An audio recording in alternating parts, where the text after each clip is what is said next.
Okay, so here we go. Thanks for joining us all today. I'm Vaughn. I'm a strategy consultant and professor at University College London School of Management. My work focuses on how to design businesses that are more resilient to uncertainty, and I'm the author of The Uncertainty Mindset, Innovation Insights from the Frontiers of Food. This means that one industry I always pay a lot of attention to is the food industry, which has probably been among the worst affected by uncertainty from coronavirus and the many other disruptions of the last few months. Now, the pandemic has forced many food industry businesses to change how they operate in the short term. And this is also an opportunity to reconsider how food business models should change long term to be more sustainable and resilient. And if there's one thing I've found from over a decade of working with and in the food industry, it's that the best food businesses are amazing at changing what they do to adapt and be resilient in times of unpredictable change. So today's panel will explore some of these different approaches to doing business, and we'll hear from Nick Kokonas, the CEO and co-founder of the Alinea group of businesses, on how it uses data to get better insights into what customers want, insights that have allowed it to be resilient to the constraints of the pandemic and beyond. We'll also hear from Matt Jozwiak, CEO of the nonprofit Rethink Food, on how it's helping to make food businesses more sustainable by anchoring their business models around food waste reduction and equitable food access. But first, let me introduce Ben Chapman and Mike Harrison. Ben worked in music and art before moving into food. And with business partners Thomas Perry and Brian Hannon, he's the founder and owner of the restaurant group Super 8 in London. Mike is a chef with many years of experience in hospitality and a special interest in produce, sourcing, and sustainable practice. And he's Super 8's head of sourcing, supply chain, and sustainability. They'll be telling us about how Super 8's investment in building direct buying relationships with its growers and suppliers has helped the restaurant group weather some of the pandemic's disruptions. Over to you, Ben and Mike. Great. Hi, how you doing? Do you want to start off, Ben, or do you want me to kick things off? Well, yeah. First of all, thanks for inviting us on what seems a great thing that you've put together, and really interesting to hear from everybody. As is ever the case in our company, Mike's done all the work on this, and I'll just be here to take the credit. So he's going to sort of structure through some of the key questions, and I'll jump in with layperson's thoughts. Okay, thanks, Ben.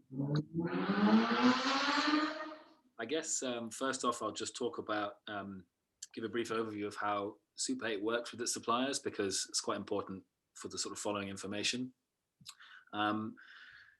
Unlike most restaurant groups that exist and that I've worked for previously, we have sort of different strata of suppliers, and the ones we take the most pride in and put the most work into are our direct relationships working with suppliers. I define that as when you are sort of directly communicating with or directly buying from a producer, a farmer, a fisherman, a butcher.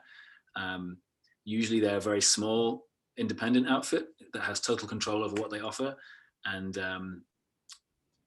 yeah, so that's sort of the relationship that we base as much of our buying as possible for reasons of quality, sustainability, and also just because that's what we tend to care a lot about at Super 8 restaurants. I think we can talk a bit about the challenges of working with growers or suppliers in this way. I think like lots of chefs and restaurants like the idea of working directly with suppliers like this, but most aren't really equipped to deal with it properly or to get the best out of the relationship. It's relatively easy to occasionally buy small amounts of really nice produce and ingredients from a small supplier as and when you want it, to supplement your normal buying from wholesalers and other larger producers. A lot of chefs do that, and they use those really interesting small producer products to show better quality produce in certain dishes, or they base certain dishes around it. That's quite common. It's much harder to commit to buying a large volume of really good or really well-sourced produce, a wide range of produce that you use across your menu and across your group, which sort of, instead of having these highlighted ingredients that are really good and a lot of other stuff that's a bit more questionable or not good, we try to buy as much as we can to that standard. There's a few reasons for that. And I think where we do well is we try and do this across all our fresh and dry buying needs. So meat, fish, veg, especially. And at Super 8, we sort of see this as not something we've already completed, but it's a continuous project that we are always working on and always trying to add more suppliers in, or do better with our current suppliers, or change little bits here and there.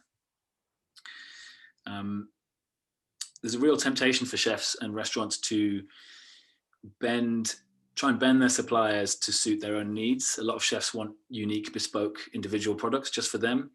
And I think they use that to demonstrate a sign of good sourcing and good cooking. That creates a relationship that's not always mutually beneficial for the supplier and for the chef and restaurant. At Super 8, our philosophy is to always find or take a good producer and ask them how they want to work or what they need to create the best ingredient they can. And then we work with them to help remove those barriers as much as we can, remove any barriers that are holding that supplier back from doing so. When you help suppliers do this, you tend to end up with the very best ingredients, because when you work with people who are passionate about producing food, generally the best product they can create is the best product that you can have. Just to jump in there, Mike. Yeah, go ahead. Sorry. Yeah, when I first opened the restaurant, it was my first chef job. So I'd come to it not from in the industry, and my ideas of what happened in a restaurant were kind of based on what chefs say they do rather than what they actually do. And there was quite a gap of realization, and then a lot of things that were done in a way where and the answer was always, well, that's just how it's done.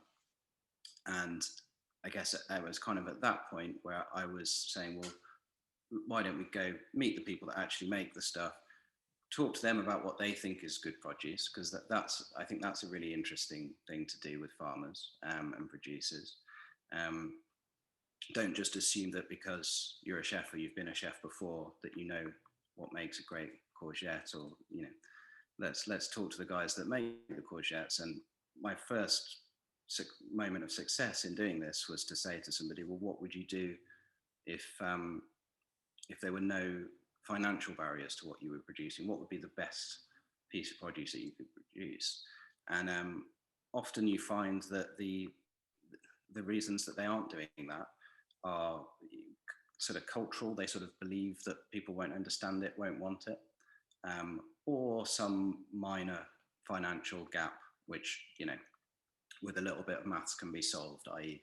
if we make a little bit of a forward commitment, then actually we can take away the risk for the farmer on this. And that kind of kicked it off in my head. And then obviously as we've grown and brought Mike on board, that's the sort of the kernel that became all the produce that we have now.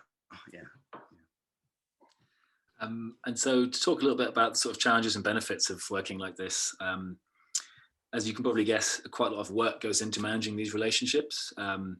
So it's not like we set a supplier up with what they need and then we just continuously buy from them.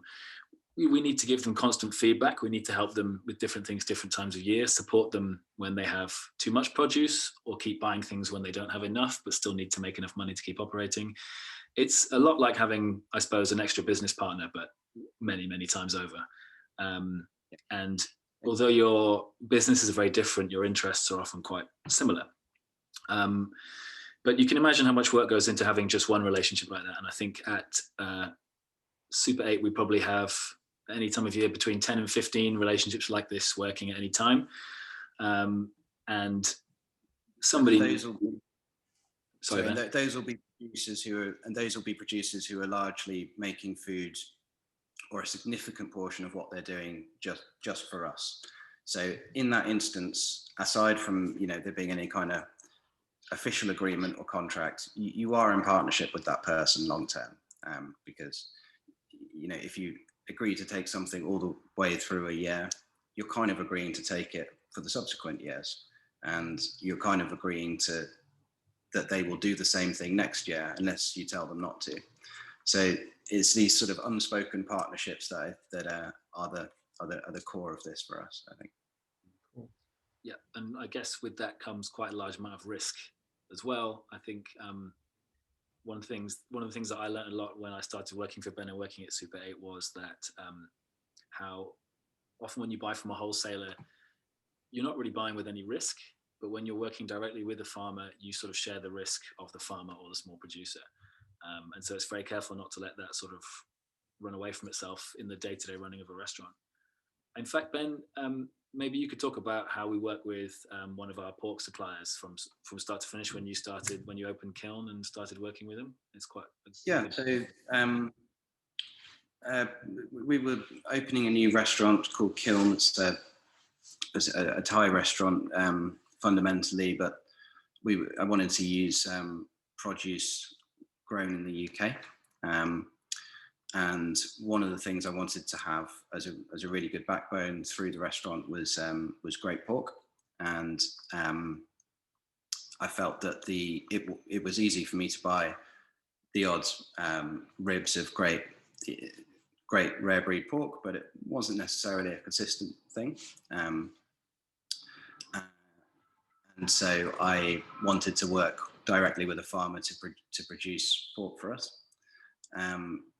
And as luck would have it, met a very progressive young farmer called Fred, who had inherited his family's large commercial scale arable farm, and which was financially failing as a result of requiring too much chemical input.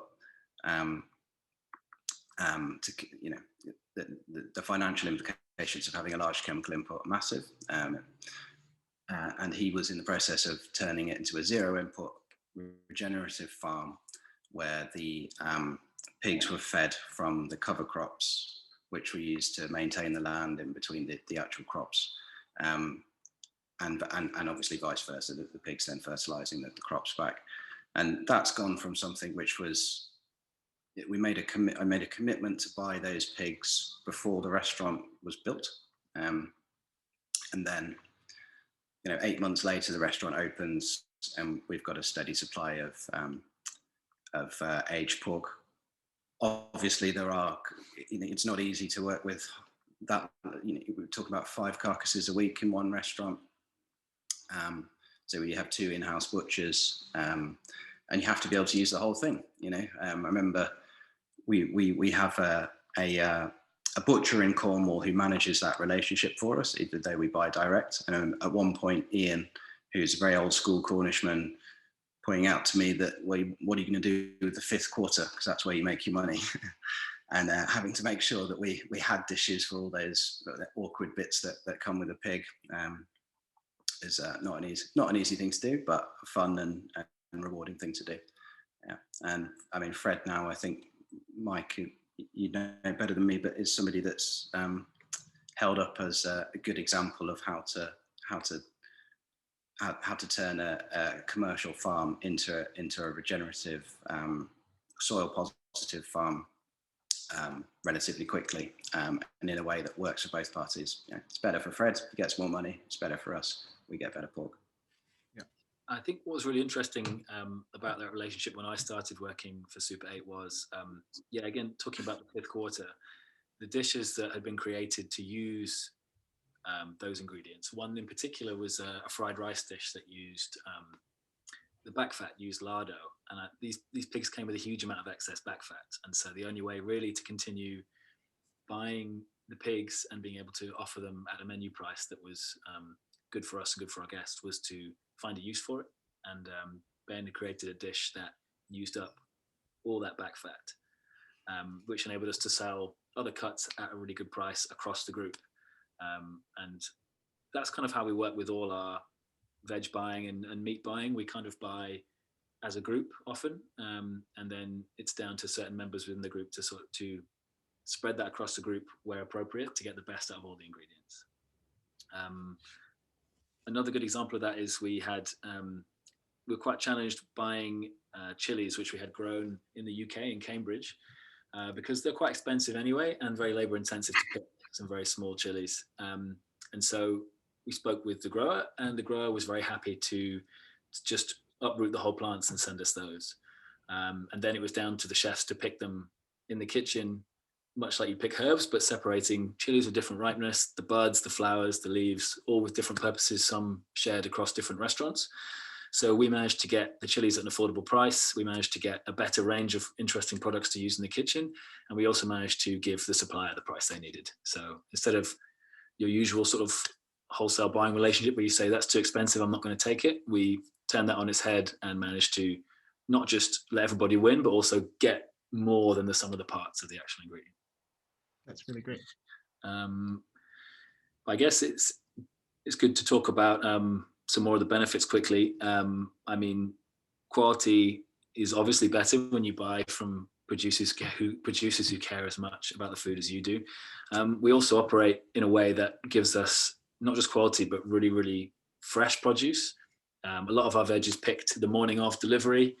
A lot of our fish is caught the night before delivery. We've recently been working with the crab fisherman in Cornwall, which is about 350 miles away from London, who lands the crab at 7 a.m. and we have it on the menu from 5 p.m. the same day across 3 of our 4 sites. And that's sort of the dream scenario for any produce, but the layers of sort of planning that went into that, from dealing with the supplier, setting up a logistics connection to bring it the 350 miles in the same day, and then also working with the chefs so that they know what's coming, what size of crab or what other type of shellfish. So they're ready at 5 o'clock to go with a dish straight on the menu for a restaurant that opens at 5 o'clock or is open all day. But, you know, it is a very challenging way to work, especially with so many suppliers like that. But, you know, the quality, the flavor, the freshness, and often the cost is just so much better than working with wholesalers. Yeah, that's an interesting point, isn't it? That I think there's often an assumption that the better the produce, the more expensive it is, and we've always found that you know, good produce will be more expensive than average produce, commercial grade produce, but really great produce, the pigs being a perfect example, often works out cheaper than good produce. Cool. Yeah, great. Sorry, Vaughn, were you? No, I was just wondering if there were any specific benefits that you saw. So you've mentioned quality, you've mentioned cost. Are there any other things that doing sourcing in this way has done for your restaurant group that makes it totally worth all of the cost and the trouble and the effort that it takes to do it? Yeah, definitely. There's a huge hidden benefit. I mean, obviously, what the main benefit is, the food tastes good, the ingredients are great, so the guests enjoy it and come back. But the real hidden benefit is for the staff. You know, I've worked in a lot of restaurants around the world that specialize in sourcing and using good produce, and so have a lot of our chefs across the group. And people come and start in the restaurant, and within the first few days, they're always amazed about the quality of the produce that we have in a restaurant that, especially at Smoking Goat, which is, you know, a casual dining restaurant. We have the best and freshest fish, the best pork and beef, mutton, and the best and freshest vegetables in London. And it's comparable to any of the restaurants around the world, top 50 restaurants, 3-star restaurants that I've worked in, which is quite amazing. And, you know, we can offer that at a price that's such good value. Anybody can. £50 for lunch. Yeah, exactly. Yeah, I mean, and that's a wonderful thing to be able to share with guests and with staff. And I mean, it took me a long time into my career to work out what good produce actually was. And it's really good to be able to give that information to young chefs when they start, as opposed to them having to go and work, you know, halfway across the world in a 3 Michelin star restaurant to find out what that is. Right. Cool. Very cool. Thank you very much. Excellent. Thanks, Ben and Mike. Next, Matt Jozwiak. Matt spent the first part of his career working in the kitchens of some renowned Michelin-starred restaurants, including Noma and 11 Madison Park. And in 2017, he founded the nonprofit Rethink Food to develop food service business models that address issues of food waste and food insecurity. So he's now leading the organization's efforts to expand across the US. And to date, Rethink Food's programs have invested $10 million into independent restaurants so that they can revitalize neighborhoods, preserve restaurant jobs, and provide like more than 2 million meals for those people facing food insecurity. So Matt's going to tell us a little bit about what Rethink is doing and why he thinks that makes food service more resilient in the future. Thanks, Vaughn, and thanks for including me, and it was really interesting hearing about Super 8. And Mike, thank you. That's really a lot of the same themes, you know, so I founded Rethink Food in 2017, you know, simply because there was a large amount of food excess, and I just, the same way you were thinking, that just can't be right. That can't be the way, that can't be, there needs to be something needs to change. So I started collecting food excess and bringing it into a commissary kitchen and catering community centers all over New York City, when I realized that the quality of food that was in a local community center in New York was pretty low. So we have all this excess food, we have all this excess capacity, and as things just kind of didn't add up, we put together a program to basically collect food from 11 Madison Park and the Nomad and the United Nations and Goldman Sachs corporate cafeteria, and a variety of different scenarios to try to figure out how to connect the 40% food excess and the 1 in 6 in New York that suffer from food insecurity. We opened up a cafe, we have food trucks, we had a little sandbox where we tried different models to see how we get food out and what we do, and a little kitchen in Brooklyn that we worked out of. When COVID hit, in Vaughn, I actually always give you credit for the idea. We needed to separate what we were doing for 2 reasons. One, the food need was going to be dramatically higher. Two, we couldn't have everybody in with 30 some employees. We couldn't have them all in one spot, in case somebody got sick. So we had to, diversify where we were making the food.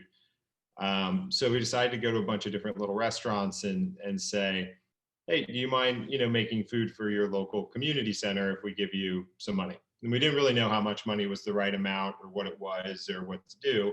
We just knew that we needed another kitchen, and capacity was, readily available.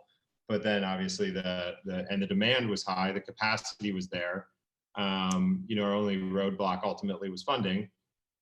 So we piloted it with about 30 restaurants in New York City for about 9 months to figure out 6 to 9 months now, almost 9 months now, which is, guaranteeing a minimal weekly income for a restaurant to utilize all of its excess within the restaurant and when you talk about your relationship with the farmer, to buy, more stuff to really just figure out how do you cater your community center. So instead of how do you donate this, or what community center should I try to donate this to, or can I even donate this, or is it even legal? It's not really the question anymore. We found a lot of success in going up to restaurants and saying, look, for a year, we're going to guarantee $250,000, $250,000 are going to come into your doors, but you have to make sure that Neighbors Together in Brooklyn has beautiful food 5 days a week. And what we found is a lot of really interesting kind of reactions. One, in neighborhoods that we serve, the small restaurants have been doing this like forever, and we're shocked that somebody was going to pay them. So that was always really exciting. They're like, I'll never forget when I talked to Katie at KDO Soul Food in Brooklyn, and she's like, what, somebody's going to pay me for this now? I've been doing this every Sunday for the last 3 years, like it's been really special that's been a part of communities that are out there. One, the food that we've been able to find around New York City is stuff that, I would have never gone to La Mirada in the South Bronx, and it is by far the best Mexican food I've ever had in my entire life. So that's been really exciting to see these brands and these businesses kind of grow. And then we realized that philanthropy dollars, which is $1 billion industry that is largely funded with the support of restaurants. And I'm sure Alinea has been asked for $1 million, 2 tops to donate at things. And, when you think about a restaurant, and when I think about a restaurant in my career, it was a nonprofit to me, right? Like I went to this business, I learned how to cook. I didn't go to culinary school, it's way too expensive. So I started as a dishwasher in Kansas. I learned a skill set. I learned some Spanish, some French when I lived in France, and all of these things, if you take away all the labels, are really what, on the philanthropy side, we're funding community centers to do. Upward mobility, we're going to train somebody, we're going to teach them language skills, we're going to, provide them with food and a trajectory, is exactly what restaurants, especially fine dining restaurants, even though they're really, really hard, it's what they do. So all of it kind of clicked in COVID, and it just made more sense to just utilize capital to essentially get these small businesses in the neighborhoods that we love as much money as we could, so that they could continue making food that was desperately needed, while teaching them to not to throw away what they had left over, but how to supplement it in a way. So if you had your collard greens that were, simmering all day, and you cooled them down properly, and then instead of buying more veg to supplement the veg that you need in your meals, just, buy a little more, or in the beginning of the day, make a little more with the assumption that you need to make 200 meals the next day. So we're still in the thick of it, and Vaughn is still helping us think through it. And we're really learning every single day by asking community centers what they need, asking restaurants how they feel about it. Are they okay with making meals in the morning and doing dinner service at night? And we're learning a ton. But I was just super fascinated to hear, Ben and Mike, about what you're doing, because that's our next step, is how do we talk to the farmer and say, give us everything you have.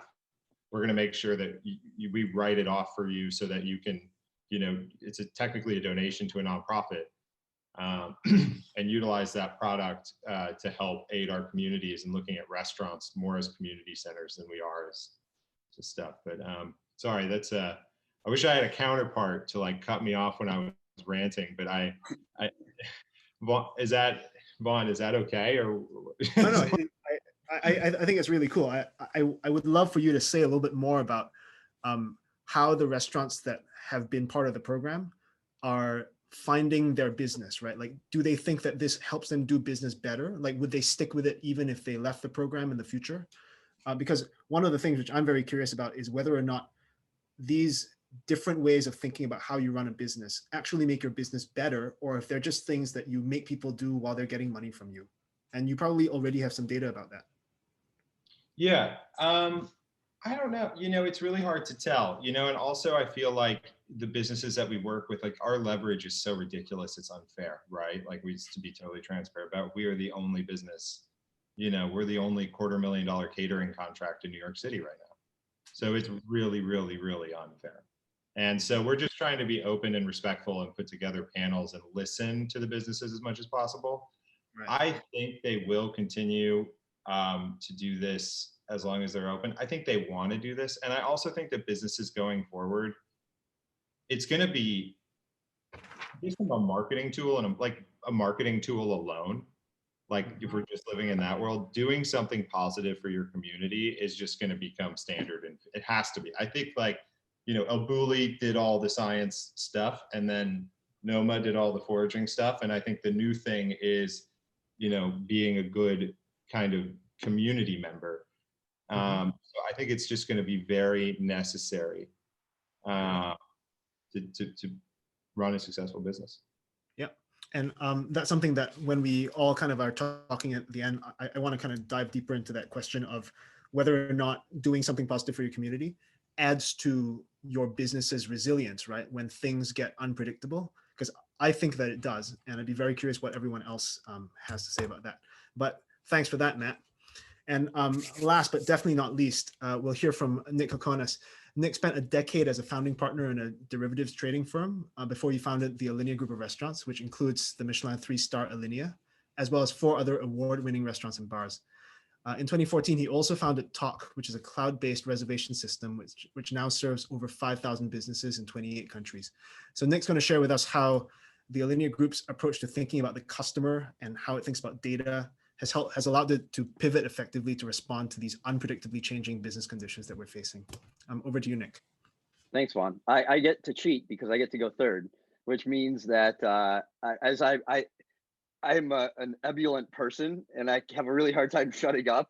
And I so wanted, when Ben said a key word, he said we pay a forwards contract. He didn't use the word contract, but we pay a forward on the farmers. And then Matt is connecting all of these restaurants with their communities in ways that they just didn't know how to do, by getting the money ahead of time and guaranteeing them the money in the same way that Ben and Mike are getting it to the farmers. They're mitigating risk in order to guarantee people the ability to do something. Now, I would argue that the real deficit here is probably not the money, it's the knowledge and the information. And that's because a lot of the times the restaurants and restaurant owners didn't get into business to be derivatives traders like I used to be. And so when I started running a restaurant, I would walk in and I would hear a lot what Ben said, which is that's the way we always did it. Why do we have 5 tables of no-shows on a Wednesday night when we have a wait list of 200 people? Well, that's the way it's done. We take phone numbers, people raise their hand and say, I want to come in, and we'll hold a table for you, but some percentage of people just don't show up. What does that lead to? Well, that leads to food waste.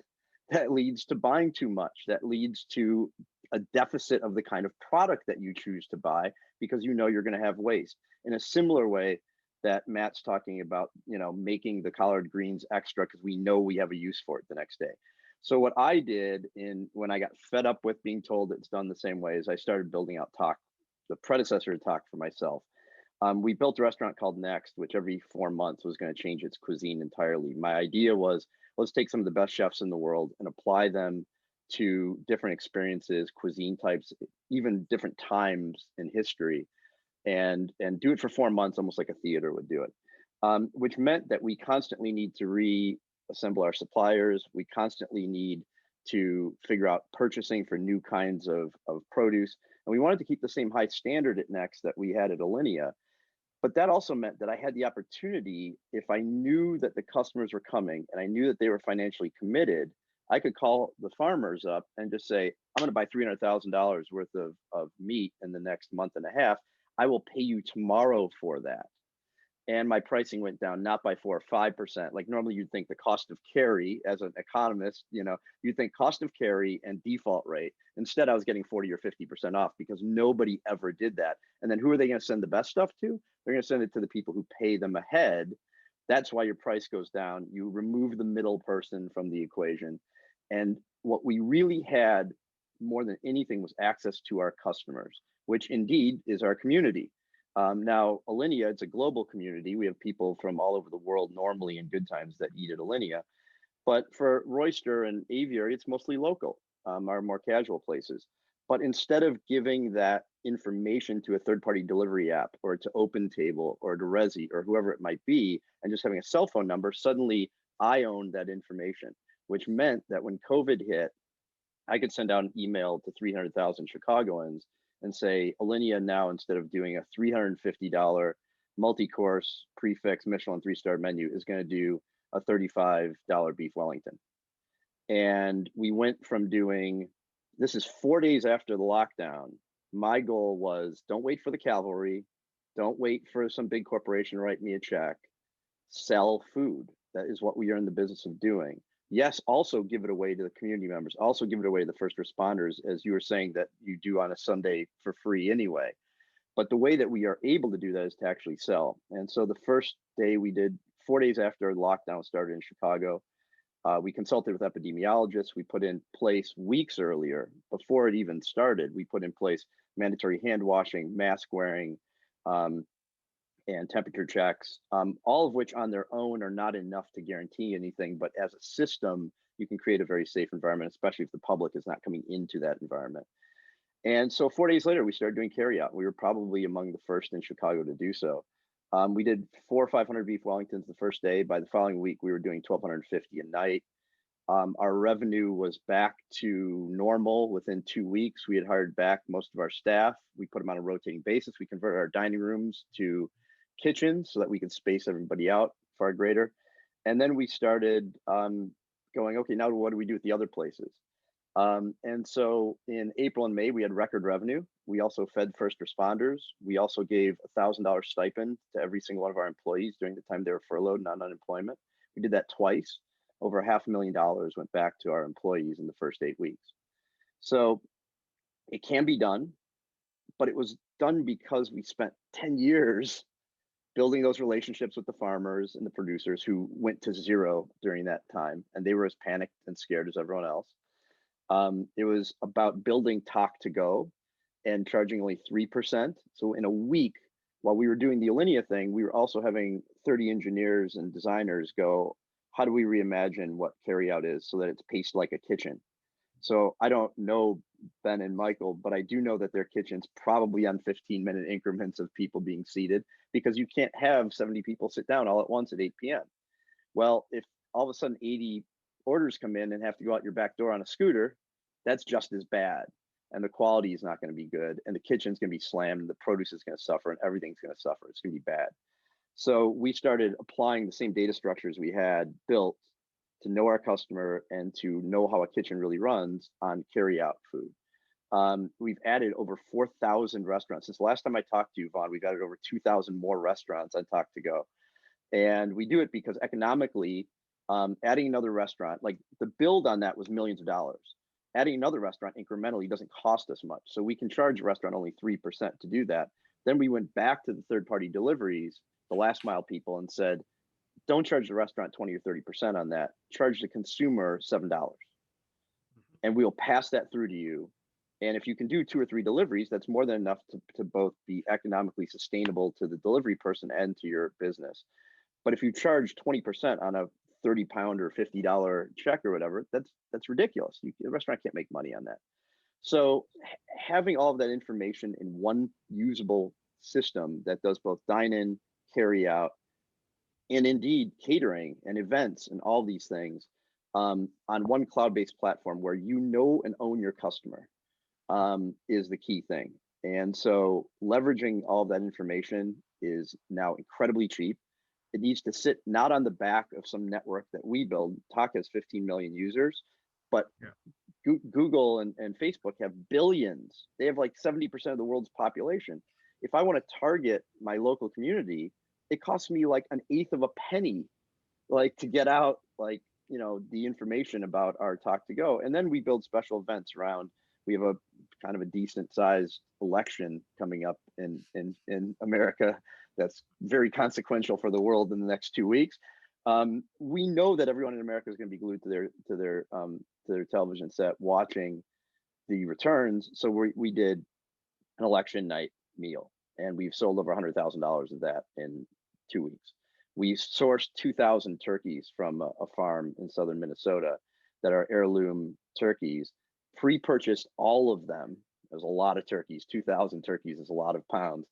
And pre-purchased all of them, committed to that. And now we're doing a Thanksgiving feast, which will essentially take all 5 of our kitchens to produce it. We rented a cold storage unit near the restaurants just to handle the 10,000 pounds of stuffing we're going to do and the thousands of pounds of gravy and all of that. And then, of course, we're going to give some of all of that to the worthy charities in the area as well.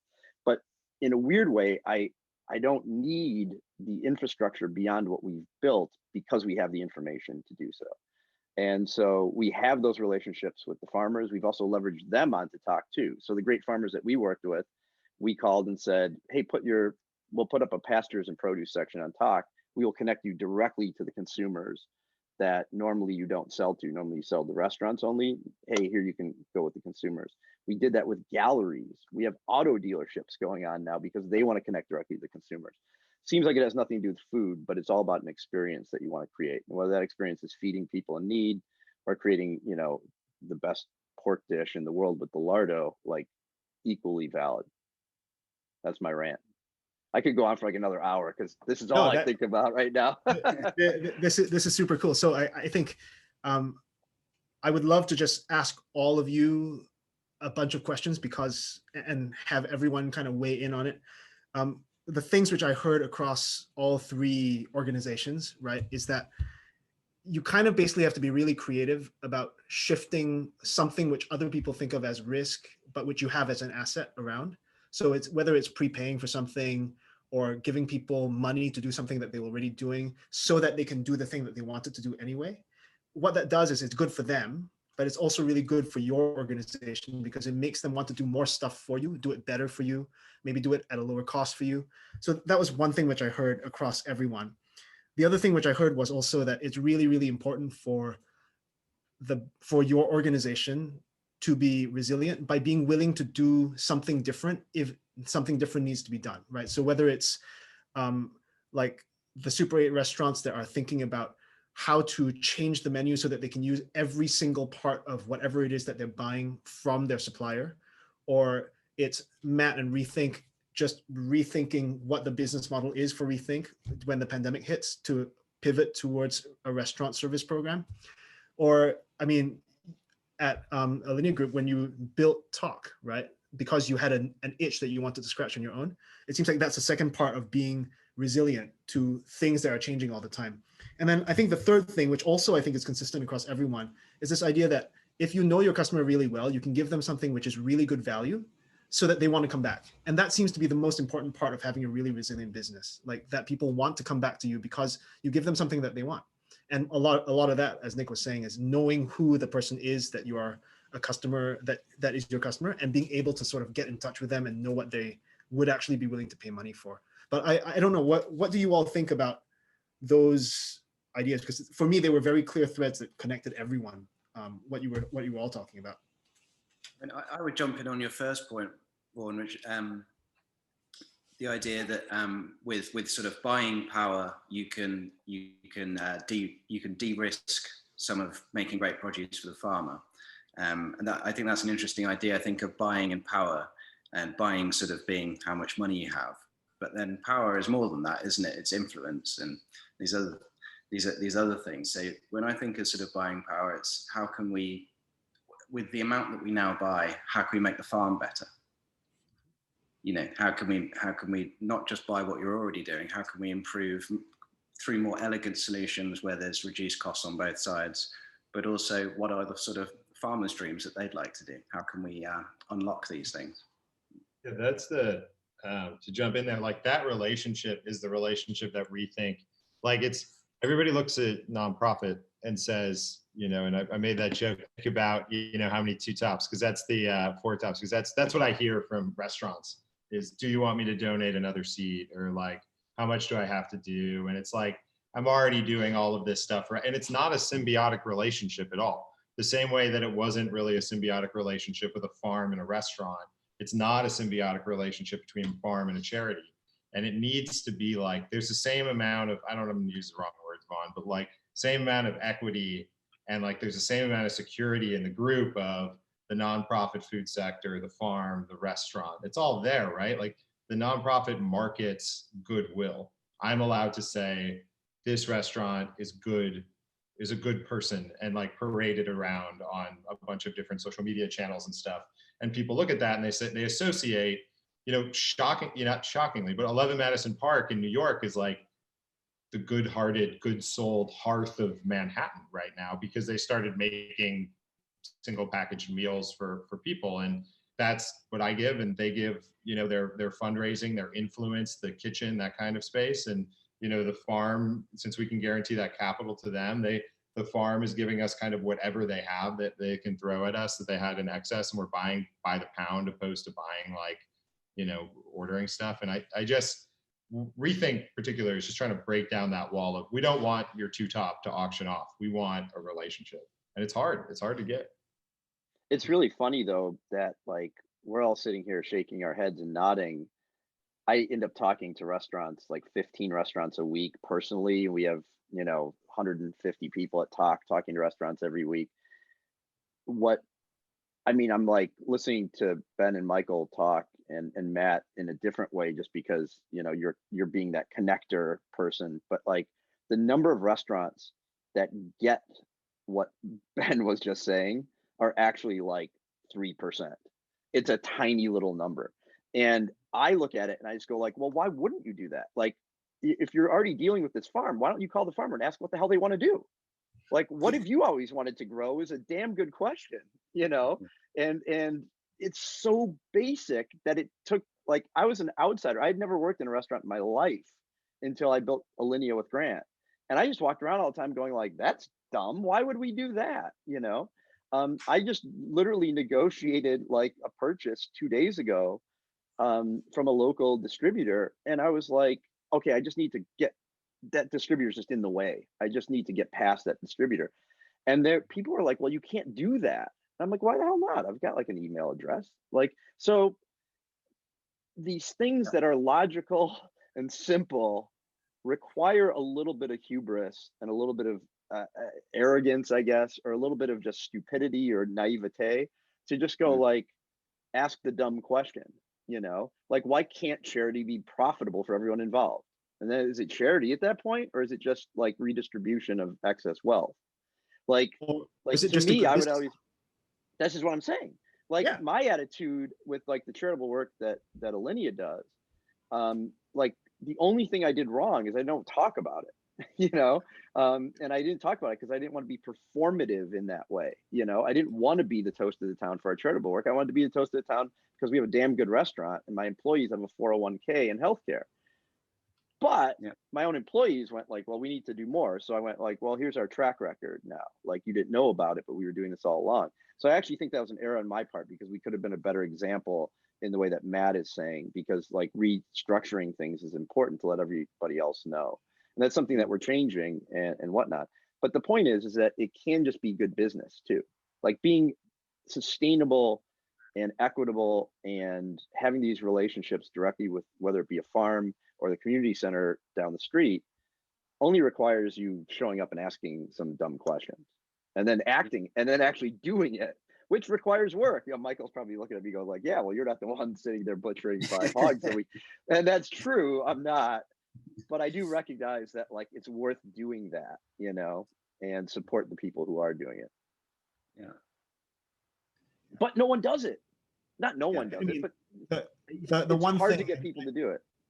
I'm really curious what especially Mike has to say about this, but the thing which keeps on sort of getting me, which I think is what Nick, you were just saying, is that very few people realize how sensible it is to build a more resilient business model that just works better, right? They, like you said, they just keep insisting on doing things the same old way.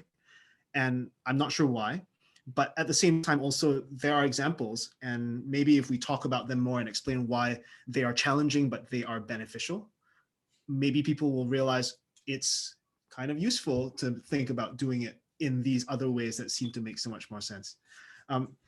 I was curious, Mike, from your perspective, do you think that it is only worth it to do the kind of sourcing that Super 8 does for certain kinds of restaurants, or should everyone, like, are there restaurants that shouldn't be doing this kind of thing? That's a good question. I think, I mean, in an ideal world, everybody would be working with suppliers directly, you know, for the good of the product, for the good of the guests, the good of the staff, the good of the business, the good of the environment too. Like, but yeah, I mean, we're trying to, I guess if you're trying to scale up lots of very small independent suppliers to suit bigger corporations, it's very tricky. I mean, we're basically trying to go back to a system that has operated for a long, long time. It's only relatively recently in the history of restaurants or food buying that things changed to the modern way of buying things. You know, a couple of 100 years ago, if you wanted to go and get some pork, you probably had to know the farmer's name and where to buy it from. And that's changed in subsequent years. And now we have a food system, or at least in my experience anyway, a food hospitality system where these giants of the industry exist. And, you know, I mean, it's very hard for a big company to start buying heritage pork from a farmer, or dealing with an aubergine grower who just grows 3 kinds of aubergine, because of the volume required and because of how they structure their business in terms of specifications, in terms of cost. And it's really important when you work with suppliers in the way we do, is you have to be very, very flexible. You can't be rigid in what you want, because then you end up, as I said before, you end up sort of bending the suppliers to meet your will. And that's essentially what has led to the problems in the current food system in terms of supermarket produce. I think a good example of how a big sort of food giant has done this, but in a bad way, is you look at somebody like McDonald's, who essentially have vertically integrated their own supply chain. You know, they own the farms that produce the potatoes, they own the factories that make the chips, and then they buy them, they sell the chips themselves. And that's kind of like a really twisted version of a system where you know where all your produce comes from. And I think when you're trying to share the story that we have, and restaurants like us, and share the benefits of the system, the system can fall victim to people manipulating it in that way. And, you know, a lot of people these days are greenwashing where they get their produce from and what good sourcing is. And I think for that reason, it's very important for people like us to constantly share not just what we're doing, but how it works and what that means. And, you know, the more people who find out about it and get into it, the more people are going to start doing it properly. Sure. So I want to pick up on one thing and ask Nick and Matt about it specifically. So I think it makes a lot of sense what you said, Mike, about how in order to be able to do what Super 8 is doing, you have to be really flexible about what you do, right? So I think both Nick and Matt are thinking about how to scale up this idea of flexibility so that it isn't just something which a small, but by the way, Super 8 is not a small, they're not small restaurants. So I don't think it's fair to say that you can only do it if you are small and flexible. I guess the question for all of you guys is, how would you think about the challenges of scaling up being flexible as a business so that you can do exactly the kinds of things that are resilient that we've been talking about? Well, for me, it's attitude. Sorry, Matt. Go ahead. No, go ahead. I mean, for me, it's just attitudinal. You know, I don't know how else to say it other than you set a goal because it's the right thing to do, and then you have to shift and see the world as it is, not as you wish it would be, right? So like if it's something is not working out or the pandemic hits, when the pandemic was about to hit 2 weeks ahead of time, I kind of went like, well, what are we going to do if this actually ends up as a worst case scenario? And when it became that, we had plans in place to start acting. We didn't just sit back and shut the restaurants and go, God, this is really bad. What the hell are we going to do? And even though some of the things we did didn't work out or were not long-term solutions, you know, I basically said we need normally we're planning 2 years. I'm like, we need 2-week plans right now. We don't know what, like, and now we're at like 3-month plans. Like I'm planning January today, which feels really good to be looking that far out. So my time horizon is slowly getting farther out again, with the understanding that at any moment we might be back to that 2-week plan.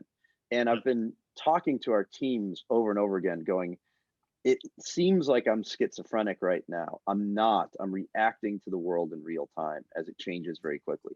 And I think a lot of organizations, especially really, really big ones, either don't or can't. It's interesting, you know, Mike brought up McDonald's.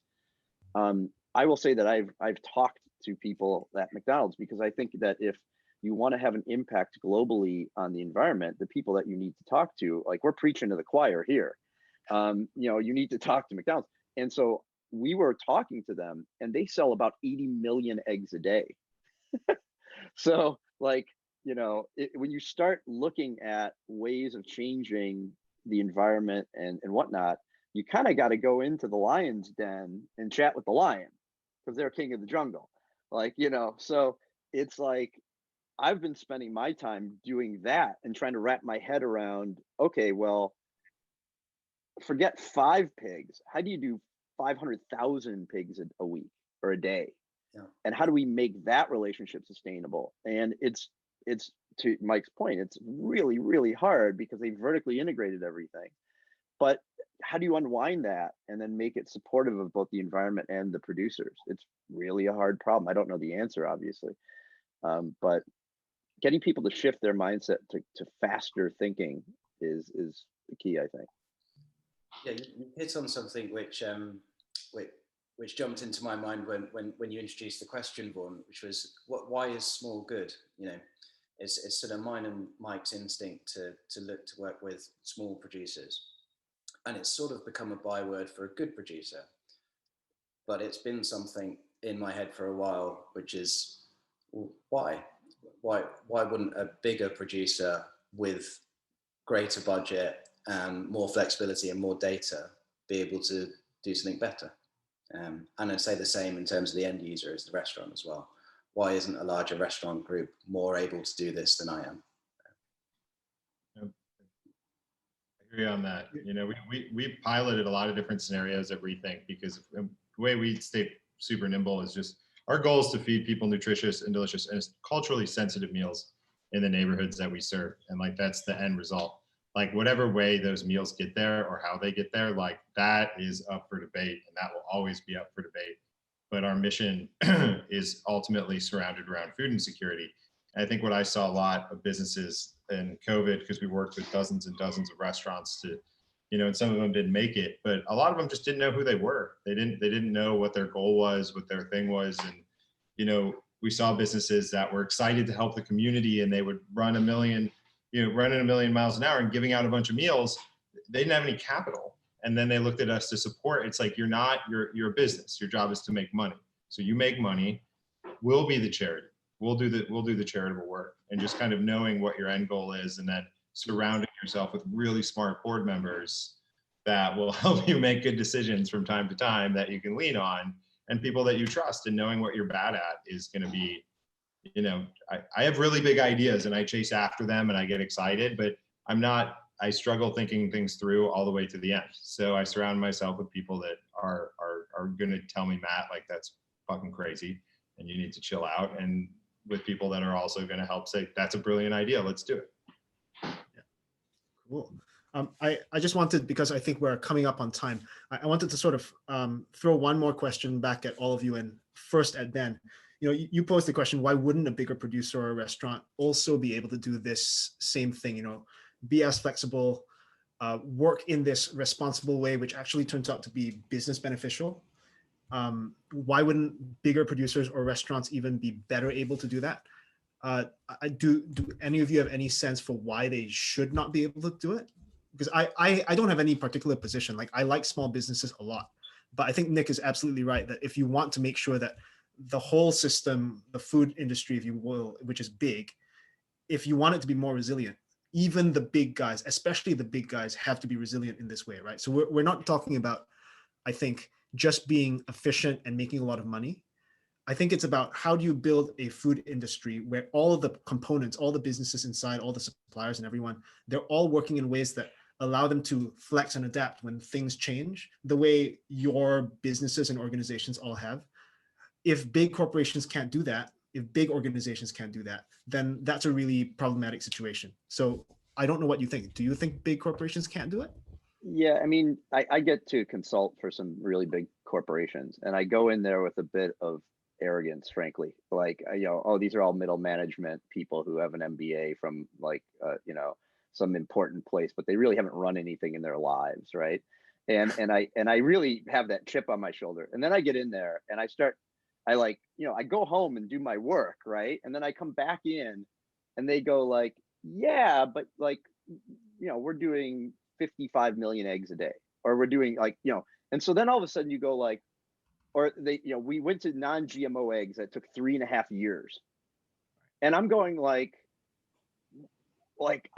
that's my failure to not think at that scale, right? So it's whenever you have this big giant organization that has come into place, turning that battleship around can be really, really hard, and also disruptive in a bad way if you do it too quickly, because you cause a lot of wake. You're gonna people unemployed, like people who are dependent on those calories in this case at a super cheap rate. So there's a lot of aspects where I think that the leaders of some giant companies, and I've met with giant banks, giant advertising firms, I get called for weird consultancy jobs, and I always take them because I feel like I'm going to learn something. And what I've learned is big is hard in different ways. So they have giant resources, but they carry a big wake whenever they do something. And so I actually am pretty hopeful that a lot of the examples that you're both setting do resonate with these companies. They do resonate, not everyone. I mean, some are just idiots, right? But like, there are companies out there that want to do the right thing and understand that this is there, but they're on a 5 to 10 year time horizon. Whereas I can walk into my restaurant next week, shut it, and flip it on as something new in two weeks. Now it sucks, but we only have 300 or 400 employees, not 30 or 40,000. So it's doable. It's challenging. It's like putting these things out into the world is important because the people do listen. Like, these are people who care about their jobs and their companies. They've just made different decision, at some point 10 years ago, and they find themselves all of a sudden running some giant thing instead of some small thing. It's true. Ben, what did you think about that? Like, I mean, you posed the question and I thought it was a great question. Yeah. Like, do you have any thoughts about it? It's interesting. I might not have formed this thought very well, but let me give it a go. But when you were talking there, Nick, the fact that it's hard, it sounded like you're saying it's culturally hard to get people into the mindset. and it's interesting to me that there's on a really big scale, it's hard to do that. And on a really small scale, it's hard to do that. It's so hard to change what a farmer that's been doing it for 40 years does. For sure. To get him to, you know, I mean, my God, what we had to go through with buying fish, and then getting these guys to say, look, just why don't you send out a WhatsApp, what you've got 3 hours beforehand, and then everyone can pre-order it before it's landed. And, you know, they're kind of like, what the fuck is WhatsApp? And I once drove 12 hours to have this conversation. And the guy just said, no, I'm not sure. Off you go, and sent me back. Drove 12 hours. I talked to a restaurant group this week that is taking all of their carryout orders over the phone. Yeah. Big Chicago restaurant, all of them over the phone. And the guy's like, I always said that a pencil and paper is better than any computer, and hospitality is about a face-to-face thing. And I said, well, okay, even if you were right 6 months ago, face-to-face isn't happening now, and everybody has one of these in their pocket, man. like as I'm literally showing him the orders coming in to my restaurant group while I'm sitting with him, because it had to be face-to-face, you know, masked up and all that. And I'm showing him, like, while we sat here, I had $5,000 in revenue. What did you have? None, because you're not answering your phone. No one's there right now. Like, so some people just don't want to change. And I tweeted the other day that after this meeting, that some people appear to want to fail solely so that they can say, I did it my way. And they go down with the ship.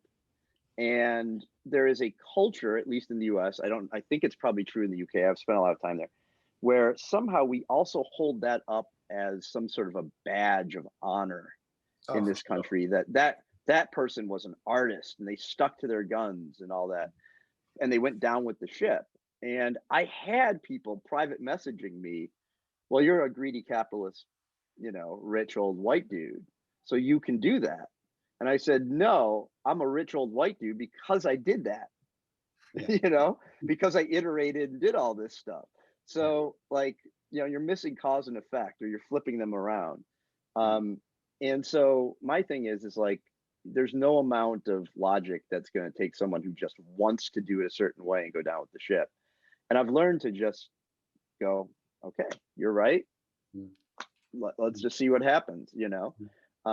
But having these sorts of conversations, I think, turns and educates and at least elucidates some ideas to people. Yeah. And your idea, Matt, that restaurants are a form of social mobility. I mean, they have been for me and certainly for a number of people in our team. You know, these ideas do penetrate beyond way beyond the people on this call. They penetrate into generations of teams. You know, taking people from that grown up in urban areas to a farm for the first time, and then in a year's time they're working directly with a farmer, showing other people how to do it. You know, that knowledge is out there and is bigger than any of our bank accounts will ever be. That's a great way to sum it up there, Ben. It really was. That's awesome, great. Anyway, we're on time, so I just want to say thank you all for joining me on this today. I kind of knew that I would have a really interesting conversation with all of you, and I didn't realize how interesting and how consonant all the different threads that your respective organizations are working on are. So I'm really grateful that you all joined, and I really hope, actually, to what all of you have said, that more people who are thinking, how can I make restaurants in my city, or if I run a restaurant, how can I make my restaurant more resilient? I really hope that they're listening to this and realizing, I think to what Nick said, that it's really not that hard conceptually to make a business model that just works better, is more sustainable, is also more resilient, as long as you are willing to change your mind about how things work, right? Like that seems to be the one underlying thread across all of the things that we said. And it seems like it's really hard to do, but maybe having more of these conversations and putting them out there helps people get over that hump. Anyway, thanks so much again. It was really great to have you. Yeah, for sure. Yeah, thank you, everyone. Really inspiring to hear you all talk, actually, and very welcome respite from the, daily crisis at the moment. So Daily crisis. Thanks. Anyway, Guys. Cheers. yeah. Thanks so much.